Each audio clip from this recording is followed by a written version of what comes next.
Lors de la saison 1973-1974, le Bayern Munich a fait vibrer les supporters du monde entier, écrivant une véritable épopée sur la scène européenne. Cette année-là a marqué un tournant historique. Les Lions bavarois ont soulevé la prestigieuse Coupe d'Europe pour la première fois après une finale haletante contre l'Atlético Madrid, inaugurant une ère de domination continentale avec 3 titres consécutifs. Grâce à une génération de joueurs exceptionnellement talentueux et un style de jeu alliant la discipline allemande à des éclairs de génie individuel, ils ont non seulement conquis le titre, mais sont aussi devenus une légende pour toute une génération de passionnés de football.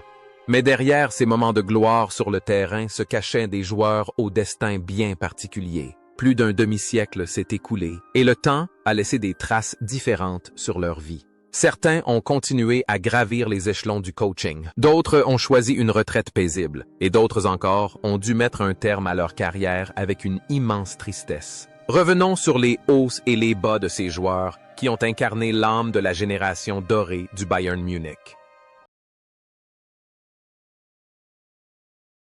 Sepp Maier, le gardien du Bayern Munich cette année-là, n'était pas seulement un gardien, mais un véritable artiste aux réflexes extraordinaires. À 30 ans, il atteignait le sommet de sa carrière, surnommé Die Katze von Anzing, le chat d'Anzing, pour son agilité et ses plongeons exceptionnels. Dernier rempart de la défense, Maier rassurait ses coéquipiers par ses arrêts spectaculaires et son humour et son optimisme rare. Il ne captait pas le ballon sous le coup de la tension, mais avec joie, son sourire galvanisait l'équipe, l'aidant à surmonter les moments les plus angoissants de la saison.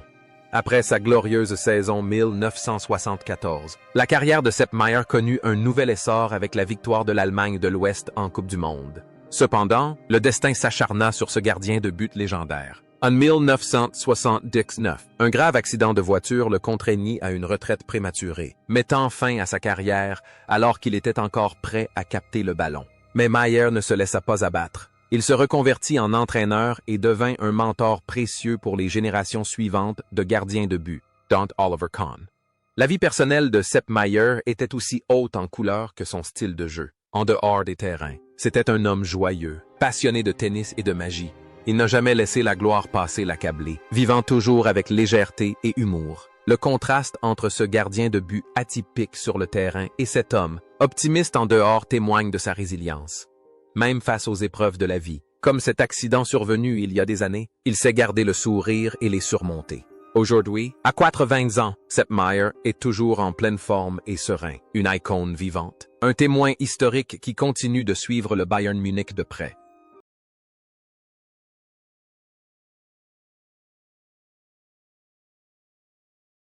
En 1974, Franz Beckenbauer était l'âme, le cœur et le cerveau du Bayern Munich. À 28 ans, il redéfinit le rôle du défenseur en évoluant comme un libéro, se montrant non seulement solide défensivement, mais aussi un véritable meneur de jeu, se projetant vers l'avant avec la sérénité et la dignité d'un empereur dans son royaume. Le calme de Beckenbauer. Son excellente vision tactique et ses passes exquises de l'extérieur du pied devinrent la référence en matière de beauté footballistique, contribuant à l'ascension du Bayern vers les sommets européens.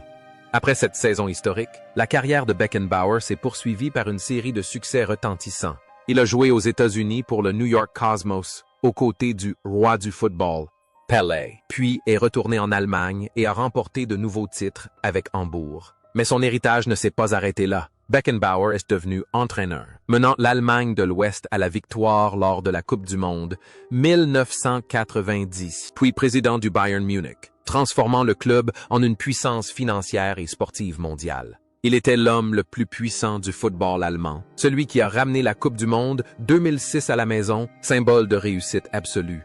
La vie de Beckenbauer semblait idyllique, mais il a aussi dû faire face à des troubles personnels et à des controverses liées à son style de management dans ces dernières années.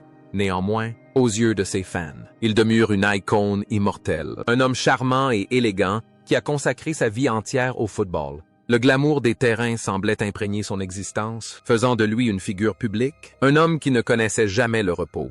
Cependant, ce parcours exceptionnel prit fin. Le 7 janvier 2024, Franz Beckenbauer s'éteignit à l'âge de 78 ans après une longue maladie. La disparition de l'empereur laissa un immense vide dans le monde du football. Il n'est plus, mais son héritage d'élégance et sa philosophie de jeu visionnaire resteront à jamais gravés dans les mémoires. À 26 ans, Georg Schwarzenbeck était le plus fidèle protecteur de Beckenbauer au sein du Bayern Munich. Évoluant en défense centrale, il neutralisait discrètement les menaces adverses, permettant ainsi à Beckenbauer de se projeter librement vers l'avant. Sans gestes spectaculaires, ni technique raffinée, Schwarzenbeck jouait avec force, rigueur et un esprit de sacrifice. Son moment de gloire fut l'égalisation à la 120e minute de la finale de la Ligue des Champions contre l'Atlético Madrid, un but précieux qui envoya le match en prolongation et ouvrit la voie à la victoire du Bayern. Ce fut un point culminant dans la carrière d'un héros discret, toujours sous les feux de la rampe. Après sa retraite, Schwarzenbeck a choisi une voie radicalement différente de celle de ses coéquipiers vedettes. Il n'est devenu ni entraîneur, ni commentateur, ni dirigeant de club. Au lieu de cela, Katche, son surnom affectueux, est retourné à une vie simple, en ouvrant une petite papeterie à Munich, l'image du champion du monde et d'Europe. Derrière son comptoir, Venden Stylos, encre et livres aux enfants du quartier, est devenu un beau symbole d'humilité. Le contraste entre son rôle de rock sur le terrain et celui d'épicier discret en dehors le rendait encore plus attachant. Schwarzenbeck n'a jamais recherché la gloire ni la célébrité. Il trouvait le bonheur dans la simplicité, entouré de sa famille et de ses voisins. Aujourd'hui, 76 ans, Schwarzenbeck est retraité et mène une vie paisible, loin du tumulte du football moderne. Il est la preuve vivante qu'après les projecteurs, le bonheur se résume parfois à la tranquillité d'esprit.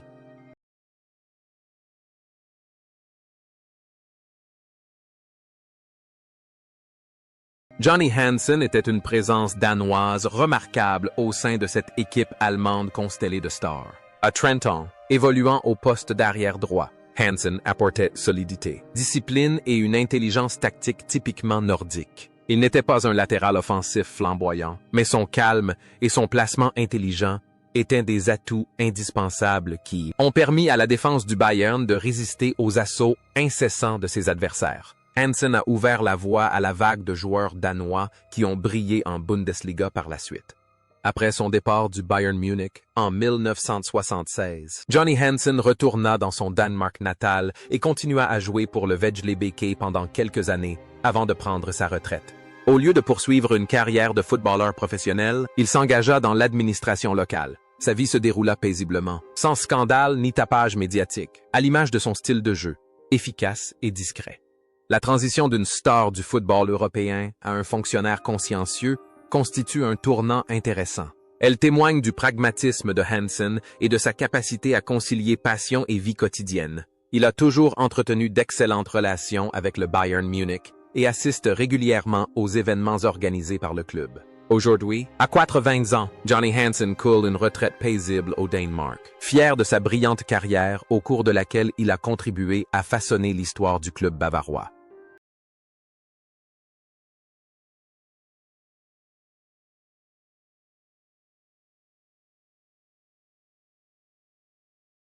Paul Breitner, latéral gauche de seulement 22 ans, en 1974, était un phénomène atypique dans le monde du football. Avec sa chevelure broussailleuse caractéristique et ses convictions politiques de gauche affirmées, Breitner était surnommé le rebelle. Sur le terrain, il était une véritable tornade sur le flanc gauche, excellent aussi bien en attaque qu'en défense, doté de frappes lointaines tonitruantes et d'une combativité inébranlable. La présence de Breitner insufflait au Bayern Munich une énergie explosive et une personnalité unique au sein d'une équipe extrêmement disciplinée.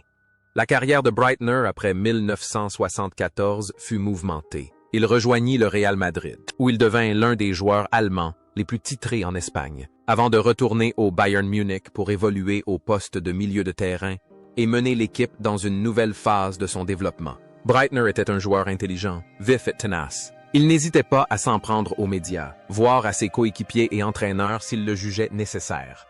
Même loin des terrains, Paul Breitner a conservé sa forte personnalité. Il a joué dans des films, a été un commentateur sportif incisif à la télévision et a longtemps été l'ambassadeur du Bayern Munich. Sa vie a toujours été trépidante et il n'hésitait pas à exprimer ses opinions sur les questions sociales et le football. La franchise de Breitner, parfois à la limite de l'excès, lui a valu l'admiration et a suscité un profond respect. Aujourd'hui, 72 ans, Paul Breitner demeure une voix influente, un philosophe à l'allure robuste qui continue d'inspirer et d'alimenter des débats passionnants avec les générations futures.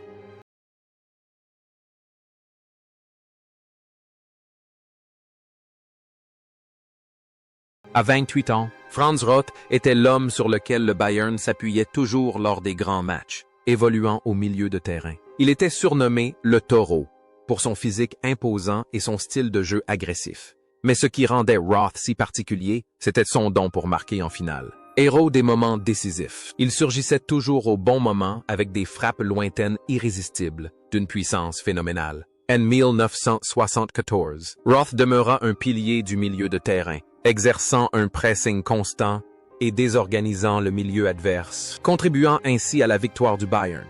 Après avoir passé ses meilleures années au Bayern Munich, Roth a brièvement évolué en Autriche avant de prendre sa retraite sur blessure. Loin des projecteurs, le Taureau a choisi une vie plus proche de la nature. Il est devenu commerçant d'articles de sport et a consacré une grande partie de son temps à ses passions, la chasse et la pêche. La vie de Roth après sa retraite fut aussi intense et libre que son style de jeu, direct et viril. Le contraste saisissant entre l'infatigable guerrier sur le terrain et l'homme, passionné par la conquête des grands espaces en dehors, est fascinant chez Franz Roth. Rarement présent dans les médias, il menait une vie paisible et insouciante. Aujourd'hui, 78 ans, Franz Roth est en pleine forme et se rend occasionnellement à l'Allianz Arena pour encourager son ancienne équipe, le Bayern Munich, où il restera à jamais une véritable légende de la Coupe d'Europe.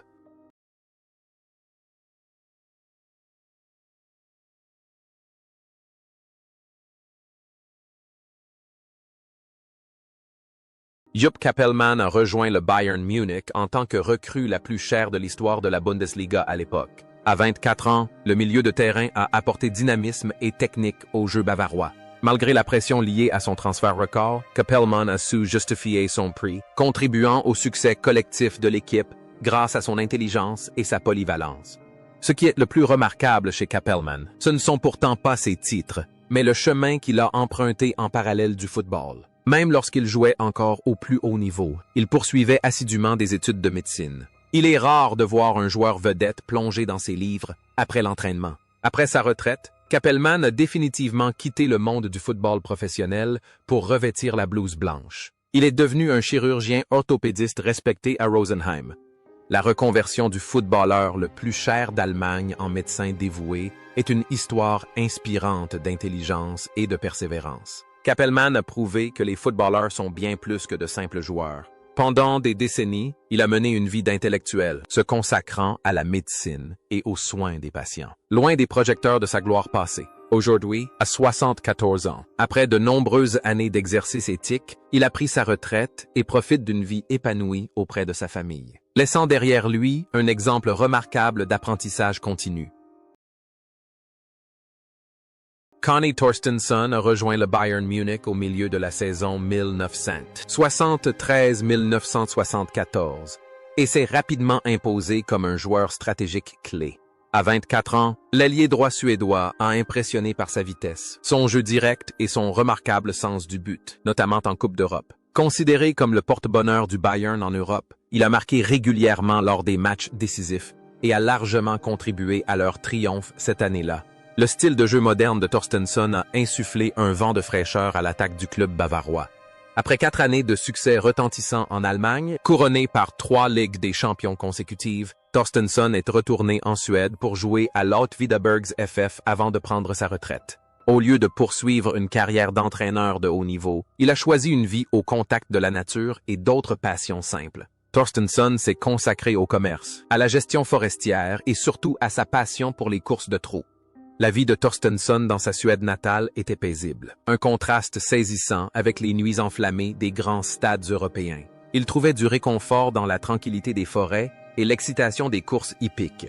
Aujourd'hui, 75 ans, Conny Torstensson reste dans les mémoires des supporters du Bayern comme l'une des recrues étrangères les plus réussies de l'histoire. Un Nordique discret qui savait toujours briller au moment opportun. Viggo Jensen était le 2e Danois de l'effectif du Bayern cette année-là, aux côtés de Johnny Hansen. À 26 ans, Jensen était un joueur polyvalent. capable d'évoluer aussi bien au milieu de terrain qu'en défense. Bien que n'étant pas un titulaire indiscutable dans un 11 de départ constellé de stars, son assiduité, son professionnalisme et sa disponibilité à contribuer dès qu'il en avait l'occasion étaient toujours très appréciés du staff technique. Il était un véritable joueur d'équipe, contribuant discrètement au bon fonctionnement de la machine bavaroise. Après avoir quitté le Bayern et joué pour plusieurs autres clubs, Jensen a connu une carrière d'entraîneur incroyablement longue et impressionnante. Il a dirigé de nombreuses équipes au Danemark et en Allemagne, devenant un mentor dévoué et transmettant son expérience et sa philosophie du football allemand à des générations de jeunes joueurs. Sa vie était intimement liée au terrain, mais dans un nouveau rôle, celui de meneur de jeu et de leader.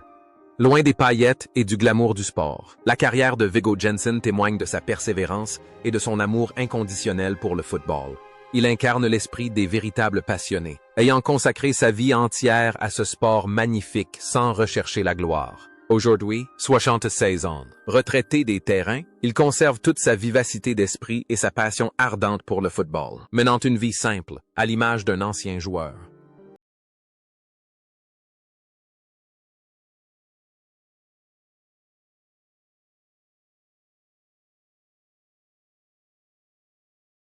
Herbert Zimmermann n'était qu'un jeune milieu de terrain prometteur de 19 ans, pressenti pour prendre la relève. Malgré un temps de jeu limité lors de la saison 1973-74, s'entraîner et jouer aux côtés de légendes lui a permis de progresser rapidement. Sa vitesse et sa bonne technique individuelle laissaient présager un avenir brillant. Cependant, la carrière de Zimmermann fut par la suite marquée par des blessures récurrentes. Après son départ du Bayern pour le FC Cologne, il connut des années plus fastes, obtenant même une sélection en équipe nationale. Mais des douleurs aux genoux l'empêchèrent d'atteindre le sommet que son talent méritait. Zimmermann fut contraint de prendre une retraite anticipée, décevant de nombreux supporters. Après sa retraite de football, la vie de Zimmermann a connu des hauts et des bas. Il a eu du mal à retrouver un équilibre après avoir quitté les projecteurs si tôt. Les difficultés d'adaptation à une vie sans football sont un défi que rencontrent de nombreux joueurs, et Zimmermann n'a pas fait exception. Aujourd'hui, 70 ans, il mène une vie paisible et apparaît rarement en public. Son histoire, empreinte de gravité, nous rappelle les dures réalités du sport de haut niveau, où le talent seul ne suffit parfois pas sans une bonne santé.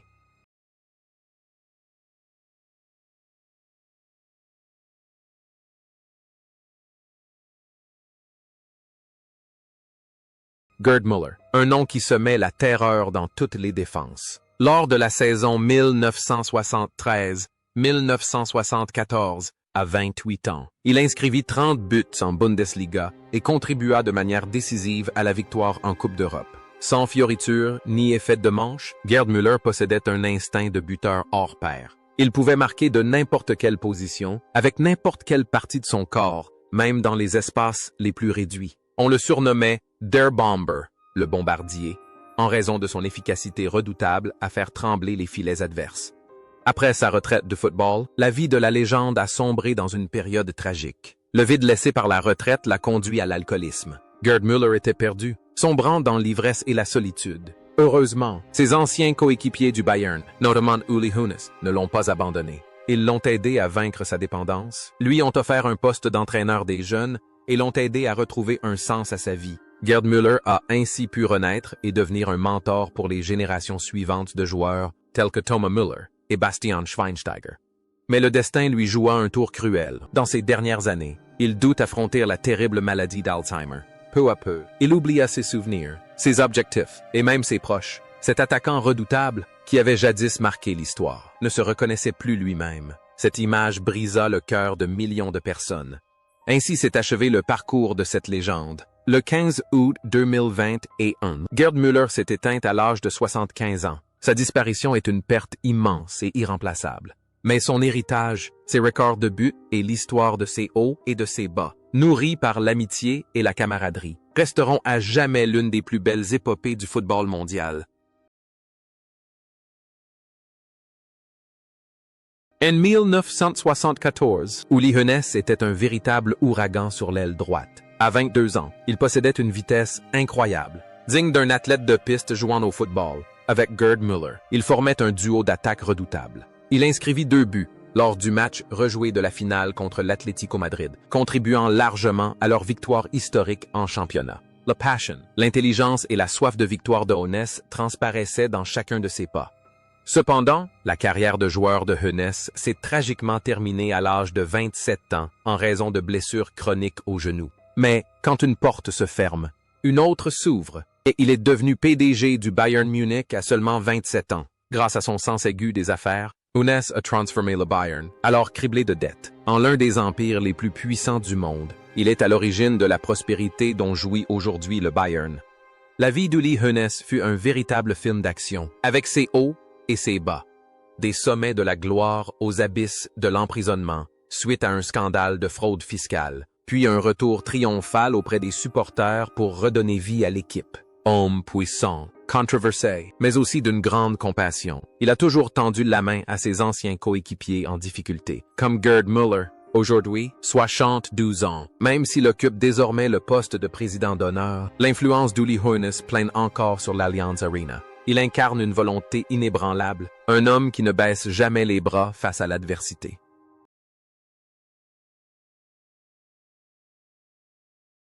Bernd Gersdorf arriva au Bayern Munich en provenance de l'Eintracht Braunschweig, auréolé de son statut d'attaquant prometteur. À 27 ans, il était censé partager le rôle de meneur de jeu avec Gerd Müller. Malgré seulement 12 apparitions et 2 buts lors de la saison 1973-1974, Gersdorf parvint à marquer de son empreinte l'équipe championne. Joueur techniquement doué et intelligent, il ne s'est toutefois pas imposé durablement à Munich, peut-être éclipsé par la présence d'autres stars offensives. Après une seule saison, Gersdorf retourna dans son ancien club, Braunschweig, puis partit pour les États-Unis afin de jouer, avant de terminer sa carrière en Autriche. Après sa retraite, Gersdorf ne se lança pas dans une carrière d'entraîneur, mais s'orienta vers le management. Il travailla dans l'industrie des casinos et devint directeur d'un casino à Salzbourg, en Autriche. L'incursion de Gersdorf dans le monde du divertissement et de la gestion de casinos constitue un épisode intéressant dans le parcours atypique des anciens joueurs du Bayern. Elle témoigne de sa polyvalence et de son adaptabilité. Sans être la légende la plus éclatante, il a néanmoins mené une vie réussie et prospère. Aujourd'hui, 77 ans, Bernd Gersdorf coule des jours heureux, profitant des fruits de son travail et se remémorant parfois la saison magique à laquelle il a contribué.